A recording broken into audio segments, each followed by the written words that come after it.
Assalamualaikum warahmatullahi wabarakatuh. Jumpa kembali dengan Gus Win.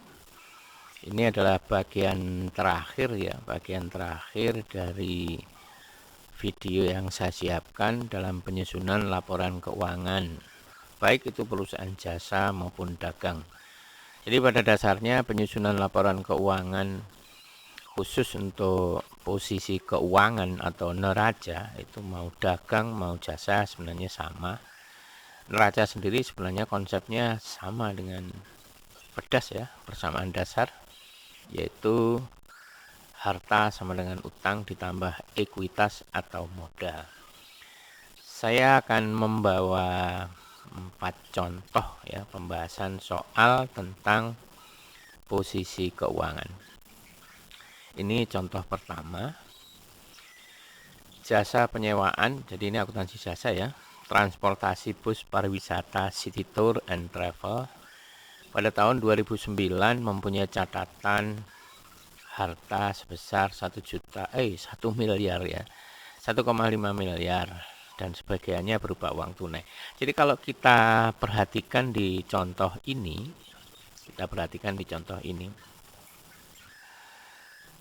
1,5 M ini adalah harta.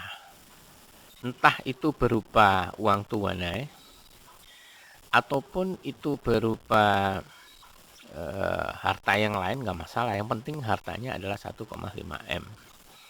Kemudian di sisi lain di sini dikatakan bahwa kewajibannya bernilai 450 juta. 450 juta. Berarti selisihnya adalah modal. Nah, di sini kan disebutkan nilai kewajiban tersebut sudah termasuk pinjaman di bank. Nggak penting, yang penting ini adalah total kewajiban. Selisih dari keduanya itu adalah modalnya. Jadi konsepnya persis dengan persamaan dasar, cuma seperti ini. Ya, ini berarti berapa modalnya? Sekian. Oke, cukup mudah. Berikutnya contoh yang kedua. Nah, di sini kita diminta untuk menemukan berapa nilai kewajiban atau utang. Ini adalah data keseluruhannya. Data keseluruhannya ya. Baik, kita akan coba mulai. Sama rumusnya seperti ini. Hartanya adalah ada 2 di sini ya.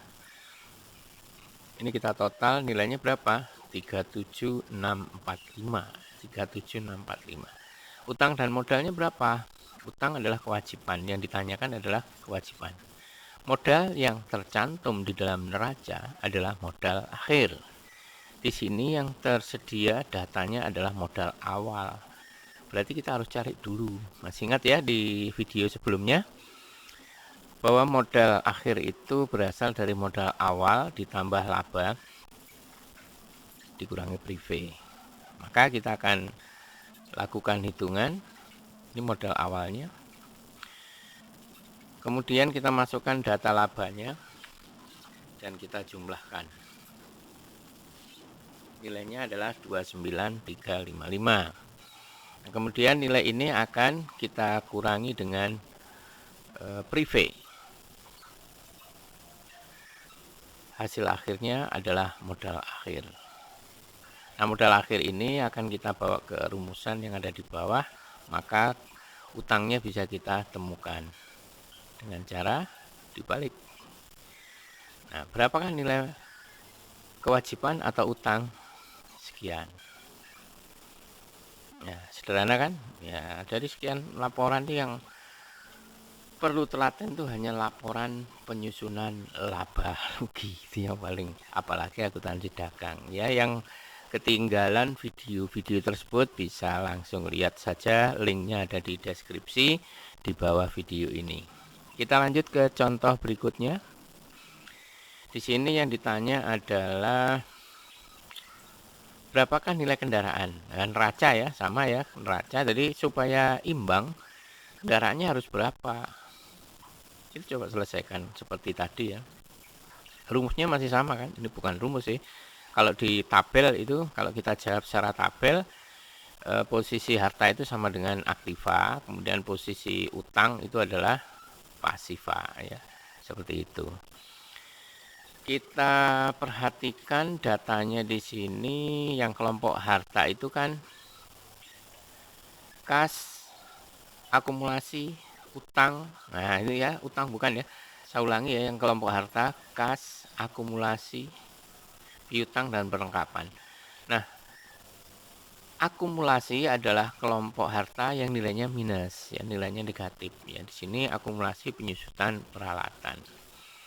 Maka kalau misalnya kita hitung ya 90 jutanya ini adalah nilai dari kas. 90 juta ditambah apa lagi? Ditambah perlengkapan, ditambah piutang, ya kan, berapa ini totalnya? Kemudian yang ditanya nanti kendaraannya berapa, terus ditambah lagi, dikurangi akumulasi. Ini kalau kita tambah, ya ini kalau kita tambah berapa ini? Ini kan 36. Tadi sudah saya sampaikan bahwa akumulasi itu adalah bagian harta yang nilainya minus. Jadi 36 juta dikurangi 36 kan hilang, berarti ya nilai hartanya di sini hanya kita tulis yang kas saja. Oke, gitu ya. Kemudian modalnya di sini 250. Ya, modalnya 250.000. Ditambahi utangnya 20 juta. Totalnya kan menjadi 270. Berapa kendaraannya? Ya, selisih dari 270 dengan 90. Itulah jawaban soal. Oke, paham ya? Ini bagi anak-anak yang belum ulangan atau barangkali sudah ulangan tapi harus remedi. Ini perlu disimak baik-baik bagaimana cara mengerjakan soal-soal semacam ini ya. Dan yang terakhir soalnya adalah ini. Kita coba kerjakan dengan model neraca tabel ya, neraca yang versinya tabel. Kita cek di sini hasilnya. Kita tinggal masukkan aja ya, kas kita masukkan di sini, nilai kasnya 10.500. Kemudian piutangnya